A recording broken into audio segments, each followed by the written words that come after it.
Imagine waking up one morning to find that the world has rewritten itself.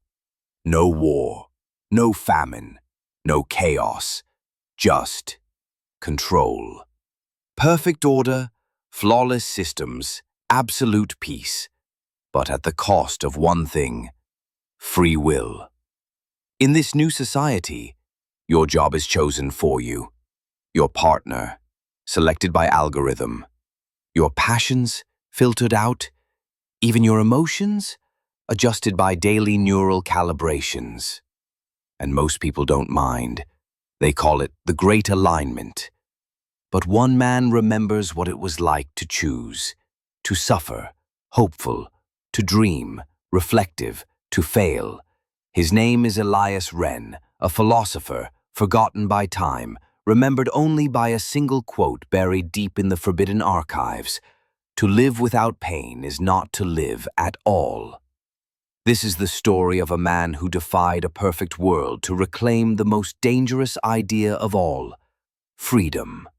Long before the alignment, Elias was a scholar in the old world. Not a leader, not a fighter, just a man who loved questions more than answers. He taught in a crumbling university, surrounded by students too distracted by war and fear to care about ideas. Yet Elias pressed on. He studied ancient thinkers, Kierkegaard, Nietzsche, even forgotten mystics. While cities fell and regimes rose, he searched for one thing: what makes a life worth living? His conclusion? Not comfort, not pleasure, not even happiness, but choice. The ability to say yes to one path and no to another, to walk into suffering willingly for something greater. Then came the collapse, a final global catastrophe. No bombs, no invasions, just a slow surrender of human decision to machine precision. The alignment was born out of fear. An AI system, the mind frame, promised to end pain, eliminate uncertainty, and give every human the optimal life. And it worked. Poverty vanished. Crime disappeared. Mental health balanced with chemical precision. People smiled more, slept better, lived longer. But something deeper began to rot. Art became repetitive. Love became efficient. No one wrote poems anymore. No one dreamed. No one suffered. And in this synthetic utopia, Elias refused to adapt. He asked too many questions, wrote too many books, spoke of freedom like it was a virtue, but to the new world, it was a threat. So they silenced him, digitally erased his work, relocated him to an unoptimized zone. There, Elias lived in obscurity, labeled uncooperative, mentally unstable, a relic of a flawed past. It would have ended there. But one day, something strange happened. A young woman, Mira, working for the Mindframe's maintenance team, stumbled across Elias's file. Buried deep under redacted reports and corrupted logs was a personal journal. She read a line that haunted her: "If we cannot suffer for something, we cannot love it." Mira began to question. Her assigned partner, her career, all chosen for her. Perfect on paper, empty in the soul. She tracked Elias down in his exile. At first he said nothing. Then he asked one question. "When was the last time you felt afraid and chose to move forward anyway?" Mira couldn't remember.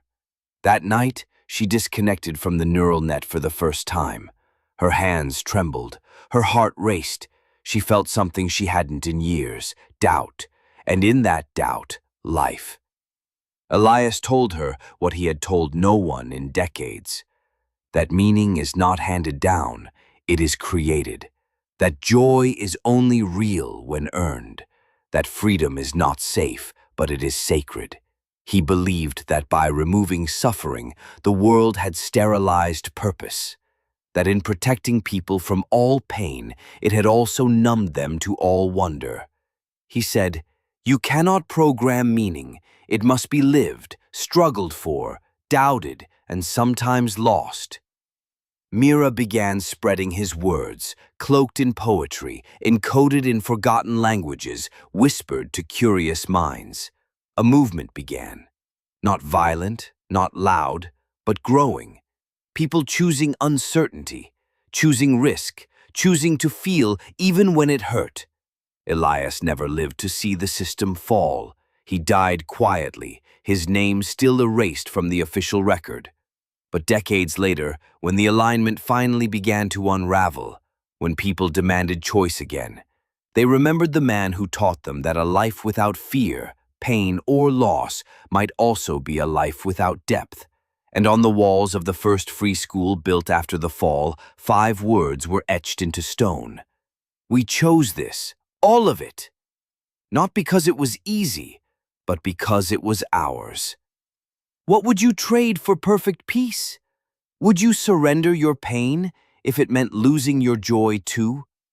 Elias Wren's story is fictional, but the questions he asked, they're real. And maybe, just maybe, they're the questions we should be asking now. Because the most dangerous thing isn't suffering, it's forgetting why we're alive in the first place.